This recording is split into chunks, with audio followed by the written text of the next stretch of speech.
So natay ayuhon karon guys, ang issue ani is dili daw ni siya mag-charge. So nga cellphone guys is Infinix.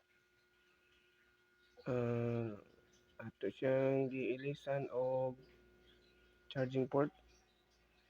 So wala lang nato gipakita ang proseso sa pag-ilis sa charging port kay mutaas na kayo ang video, no. So atong i-try ni siya og charge kung gana gyud ni siya. So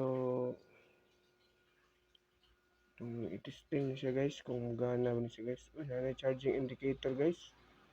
Kita na yung indicator na charging icon. So it means charge na ni siya guys. So puno rin ang battery, no. 100% na siya. So atong testingan ni siya guys kung mag-boot up ba ni siya.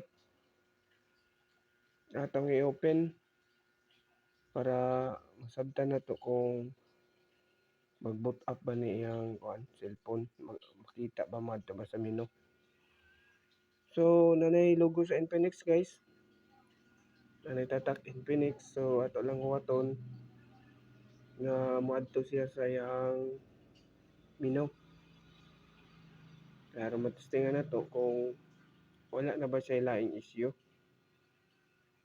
So far na sulbad na to ang issue niya nga charging, no. So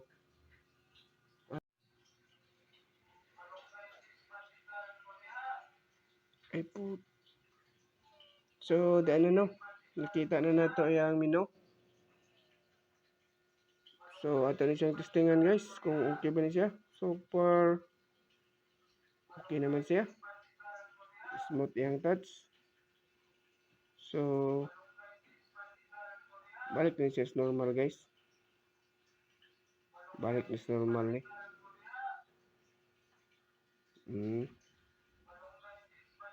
Okay na siya guys. May problema yung cellphone. Mag-charge na niya.